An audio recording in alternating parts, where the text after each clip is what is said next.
días, buenas tardes y buenas noches, queridos telepensantes. Quisiera compartir con ustedes una carta titulada De la importancia de la probidad. Todos nos hemos sentido cabizbajos, taciturnos, con frecuentes accesos de furia al encender la televisión o al escuchar la radio cuando vuelven a mencionar el tema de las licencias médicas fraudulentas que ocuparon funcionarios públicos de diversos niveles y reparticiones para engañar a la autoridad e irse de viaje mientras se supone estaban convalecientes. La indignación es mayor especialmente porque sabemos que el Estado en estos últimos años, a pesar de lo que indica el artículo primero, inciso cuarto de nuestra Constitución, ya no está al servicio de la persona humana, sino que a la inversa, somos nosotros quienes están al servicio del Estado y su poderosa e indolente burocracia. Esta sensación, justificada por lo demás, se exacerba cuando notamos las cifras del delito. Millonarios montos que afectan al erario público y 25.000 funcionarios involucrados, de los cuales ya más de 1.000 han renunciado para evitar sumarios administrativos y sanciones al respecto. Cuando ahondamos de manera particular, el asunto ya raya en lo obsceno. Médicos del aparato público que se habrían otorgado licencias médicas a sí mismos, o funcionarios que habrían estado ausentes por 400 días, siendo que el año dura solo 365.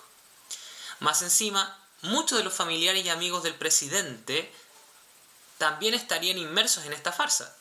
Desde el subsecretario de Telecomunicaciones Raúl Domínguez, amigo personal de Gabriel Boric, hasta su cuñada, Fiona Bonatti.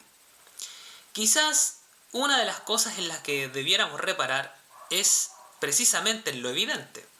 Los funcionarios públicos, más allá de acusar a la contralora Dorothy Pérez de tener motivaciones políticas, o la excusa incluso que el propio presidente esgrimió para defender a los burócratas de turno, tienen en realidad sus propios intereses y no creen derechamente en la función pública.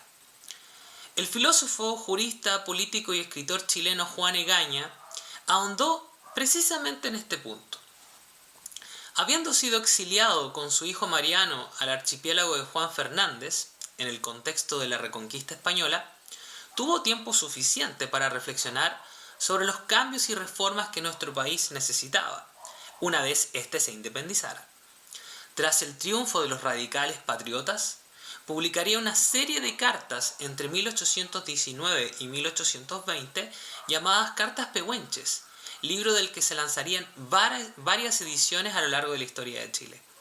En dichas cartas, Egaña, al igual que aprovechó de hacer Montesquieu en sus cartas persas de 1721, criticará una serie de aspectos que considera cruciales para el devenir del país. Desde el alcoholismo, los juegos de azar, hasta la práctica de la justicia, todo pasará bajo el ojo inquisidor de Egaña. No por nada la Constitución que redactaría en 1823 sería sindicada como moralista. Juan Egaña en realidad era un verdadero monje en ciertos aspectos. Con todo, entre todas estas prácticas reseñadas y criticadas por el abogado en sus cartas, aparecerá la de la función pública. Y aludirá sobre el particular de que los funcionarios públicos, para hacer bien su trabajo, deben detenerse en varios elementos. Pero uno es esencial: creer que de su quehacer depende la felicidad pública. Por supuesto, el concepto utilizado por Egaña empuja a sospechar. Desde ya debemos ponernos en alerta y entender que aquellos sistemas políticos que pretenden conocer de antemano lo que nos hace felices están a un paso de establecer un régimen totalitario. Mismo ejercicio replicaba, por ejemplo, el utilitarismo de Jeremy Bentham, maestro de John Stuart Mill, quien alegaba en su libro Introducción a los principios de la moral y la legislación de 1789 haber diseñado un sistema que permitía calibrar y sopesar las preferencias de los sujetos, el llamado cálculo hedonista, herramienta que habilitaría, por cierto, a diseñar e implementar políticas públicas que facilitarían la consecución de la felicidad pública. Influenciado por estas ideas, los socialistas británicos como Robert Owen intentarían instalar sus prerrogativas radicales. En consecuencia, tampoco es extraño que el estudioso de las ideas Bernardo Subercaseaux califica a Egaña como un típico ejemplo de un republicano francés, estilo Revolución Francesa. Y ya sabemos claramente lo que eso implica. Sin embargo, si extraemos las lógicas republicanas totalitarias francesas del discurso de Gaña, podemos notar que la exigencia hacia el aparato público y sus personeros tiene bastante sentido. Un funcionario público que no esté convencido de que su cometido importa y que puede afectar a los ciudadanos si ésta no se lleva a cabo del modo correcto, tenderá siempre a la improbidad. Entender aquello es comprender suficientemente el para qué del Estado. Quienes han llegado en el último tiempo, repito, a formar parte de la burocracia chilena, lo han hecho para servirse del aparataje estatal, no para cumplir con su deber público. Creer en la función pública es dejar de lado los intereses personales, o al menos eso se espera. Y una gran parte de ellos no lo creen así. Si bien el desfalco al erario público ha ocurrido desde tiempos inmemoriales, explotó en este gobierno porque ni el mismo presidente está convencido de esto que estoy mencionando.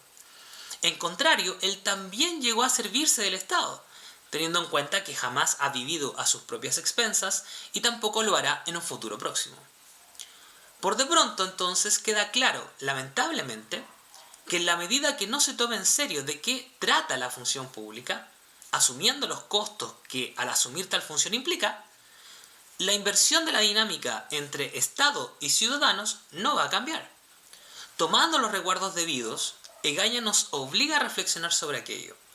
Es hora de tomar las medidas necesarias para disminuir la posibilidad de que aquellos que llegan a servirse del poder público lo adquieran efectivamente.